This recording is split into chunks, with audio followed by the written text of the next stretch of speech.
ஏடிஎம்கேல நீங்க கூட்டணியில் இருக்கிறது இப்போ முன்னாள் அமைச்சர் சி வி சண்முகம் ஒரு வார்த்தையை சொல்லியிருக்காரு. அதாவது பாமக வந்து ஏடிஎம்கேல கூட்டணியில் சேர்ந்ததுனால தான் பாமகவில் தான் 40 தொகுதி அதிமுக வந்து ஜெயிச்சுன்னு சொன்னாரு. அதை பத்தி நீங்க என்ன நினைக்கிறதுங்க? அதை பத்தி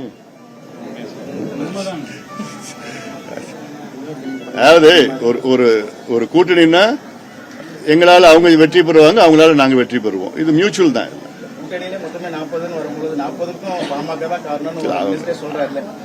இது வந்து அதுக்கு அவங்க தான் பதில் சொல்லணும். இது ஒரு கூட்டணின்னா 2 பேருமே மியூச்சுவல் தான். அவங்க எங்களால அவங்க வெற்றி பெறுவாங்க, அவங்களால நாங்க வெற்றி பெறுவோம். அதான் ஒரு கூட்டணி தர்மம், ஒரு கூட்டணி. அங்க உள்ள பேசிட்டு இருக்கும்போது சொன்னீங்க இல்லையா, 40% விஜய்க்கு போச்சு, 60% வந்து மாற்று எண்ணங்களால போயிடுச்சு போட்டு. இப்போ அதே இதுல வருகிற உள்ளாட்சி தேர்தலில் நீங்க தனித்து போட்டிடுவீங்களா இல்ல அதே மாதிரி கூட்டணியை தொடருவீங்களா? பார்க்கலாம். உள்ளாட்சி தேர்தல் முதல்ல அறிவிக்கட்டும். அது நடக்குமா இல்லையான்னு தெரியல. எப்போ நடக்கும்னு பாத்துக்கலாம். அந்த நேரத்தில் நாங்க முடிவு பண்ணிப்போம் எல்லாமே. ஏன்னா இப்ப எங்களுடைய அரசியல் வியூகங்கள்லாம் வெளியில கூட சொல்ல முடியாது. எங்களுக்குள்ள நாங்க இப்ப வந்தது காரணம் இளைஞர்கள் என்ன நினைக்கிறாங்க. ஏன்னா இப்ப இந்த ஜென்சின்னு சொல்றது அவங்க மனசுல என்ன இருக்கு. ஏன்னா அவங்க வந்து இப்ப அரசியல் வந்திருக்கிறாங்க. இவ்வளவு நாள் அரசியல் ஆர்வம் அவங்களுக்கு இல்ல. இப்ப வந்திருக்கிறாங்க. இப்ப மாற்றம் கொண்டு வந்திருக்கிறாங்க. நான் இன்னைக்கும் சொல்றேன். நான் இப்போ ஆளும் கட்சி விஜய் அவர்கள் வந்து முதலமைச்சரா வந்திருக்கிறது. 40 விழுக்காடு அவருக்காக போட்ட ஓட்டு. விஜய்னா அவங்க கட்சிக்காரங்க, அவங்க அனுதாபிகள், அவங்க ரசிகர்கள், அவங்க தெரிஞ்சவங்க எல்லாம் போட்ட ஓட்டு.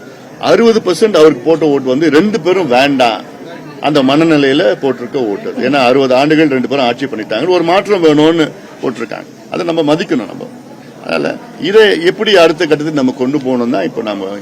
ஏன்னா சென்னையில இருந்து இதுக்கு 5 மணி நேரம் டிராவல் பண்ணி இந்த கிராமத்துக்கு வந்து இப்போ 2 மணி நேரம் இருந்துட்டு இப்ப திருப்பி நான் சென்னைக்கு போறேன். இதுக்காக தான் வந்திருக்கிறேன். ஏன்னா அந்த அளவுக்கு ஒரு முக்கியத்துவமா இந்த சந்திப்பை நான் பாக்குறேன். நான் சந்திப்பு மட்டும் இல்ல, சுத்தி இருக்கிற எங்க கட்சியினுடைய மூத்த நிர்வாகிகள் எல்லாமே சீனியர்ஸ் எல்லாம் 2 நாளா இந்த மாவட்டத்தில் இருக்கிறாங்க. அடுத்தது வேற அடுத்த கட்டத்தில் இன்னொரு மாவட்டம் அடுத்த வாரம் ஒவ்வொரு மாவட்டமா நாங்க போயிட்டு இருக்கிறோம். போய் கருத்து எல்லாம் கேட்டு மாற்றங்கள்லாம் உள்ளுக்குள்ள இளைஞர்களுக்கு அதிக வாய்ப்புகள் எல்லாம் கொடுக்கறதுக்கு நாங்க மாற்றங்கள் எல்லாம் கொண்டு வரோம்.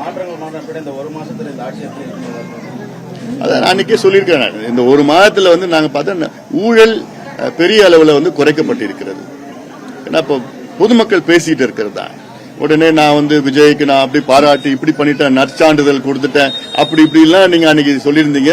சரி, அது எதனா பரவாயில்ல.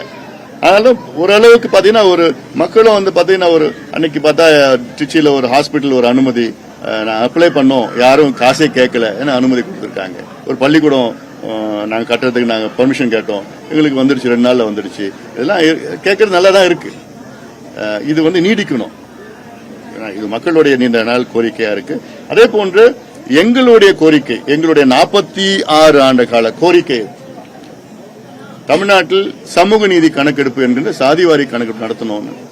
இது கடந்த காலத்தில் மருத்துவர் ஐயா அவர்கள் முதல் பொது வாழ்க்கையில் வந்த நேரத்தில் முதல் மாநாடு நடத்தினார். அந்த முதல் மாநாட்டில் முதல் தீர்மானம் என்னன்னா, தமிழ்நாட்டில் சாதிவாரி கணக்கெடுப்பு நடத்தி அனைத்து சமூகங்களுக்கும் சமூக நீதி பிரதிநிதித்துவம் வழங்க வேண்டும் என்று முதல் தீர்மானம் 46 ஆண்டுகளுக்கு முன்பு. அப்பத்திலிருந்து கோரிக்கைகள். ஐயா அவர்கள் அன்றைய முதலமைச்சர் எம்ஜிஆர் அவர்களை பல முறை சந்தித்தார், அவர் அறிவிக்கல. அப்புறம் அதுக்கு பிறகு கலைஞரை சந்தித்தார் பல முறை, இல்ல. ஜெயலலிதா அம்மையாரை சந்தித்தார், இல்ல. எடப்பாடி பழனிசாமி அவர்களை சந்தித்தார், இல்ல. ஸ்டாலின் அவர்களை சந்தித்தார். இவங்க எல்லாம் முதலமைச்சர்கள். இவங்கிட்ட எல்லாமே ஆட்சி இருந்தது, அதிகாரம் இருந்தது, சட்டம் இருந்தது, எல்லாமே இருந்தது. ஆனா மனசு இல்ல. இவர் விஜய் அவர்கள் 1 மாத காலத்துல வந்தவுடனே அறிவிக்கிறார்.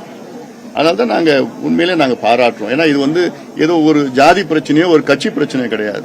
தமிழ்நாட்டினுடைய வளர்ச்சி பிரச்சனை, சமூக நீதி பிரச்சனை. மற்றும் ஆப் ஸ்டோரில் இருந்து பாலிமர் செயலியை QR கோடு மூலம் பதிவிறக்கம் செய்யுங்கள். செய்திகளை உடனுக்குடன் பெறுங்கள்.